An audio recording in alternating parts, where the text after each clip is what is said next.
Percaya atau tidak, kita semua berhak bahagia, termasuk saya dan teman-teman semua.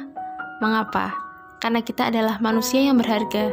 Karena ini hidup kita, bahagia dengan cara apa dan seperti apa, hanya kita yang berhak menentukannya. Dan kebahagiaan ternyata memiliki banyak manfaat, bukan? Tentu saja karena jika kita diliputi oleh perasaan bahagia, kita juga pasti akan dikelilingi oleh emosi-emosi positif. Menurut Fredrickson, emosi positif bermanfaat untuk mengurangi stres, kecemasan, dan kesedihan. Emosi positif juga berperan penting untuk mengarahkan seseorang kepada tujuannya. Tapi, membangun emosi positif ternyata tidak semudah yang kita bayangkan, bukan?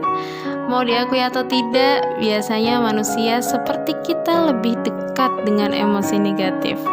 Karena ternyata ada banyak sumber yang mungkin bisa menjadikan kita terliputi emosi-emosi negatif. Pertama, hampir semua manusia memiliki dan pernah merasakan sebuah luka batin. Apa itu luka batin? Luka batin sendiri adalah luka yang berhubungan dengan emosi kita, yang juga perlu obat seperti luka fisik.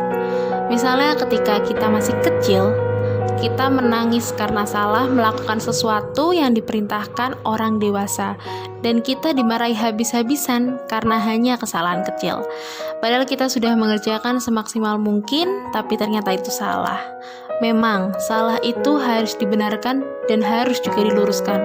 Tapi apa perlu karena kesalahan kecil, orang dewasa jadi menggunakan emosi bernama kemarahan hingga meledak-ledak?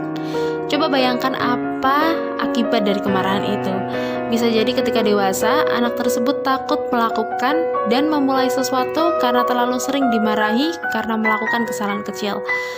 Mungkin ia akan mudah merasa cemas berlebih karena takut salah, bahkan mungkin dia bisa menyalahkan dirinya sendiri.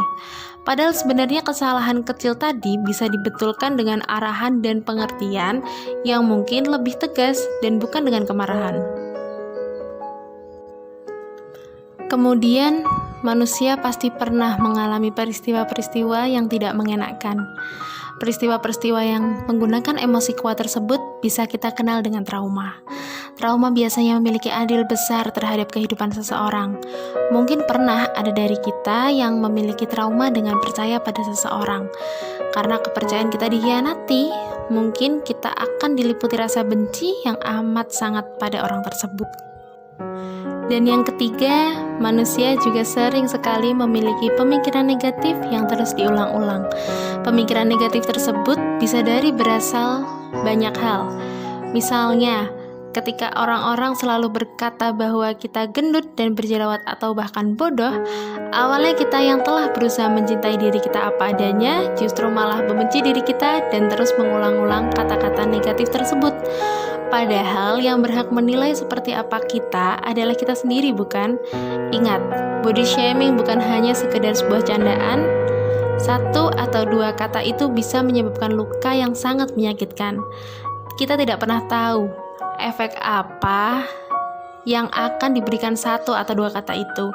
Bisa jadi dengan satu atau dua kata itu, kamu dapat menghancurkan hidup seseorang.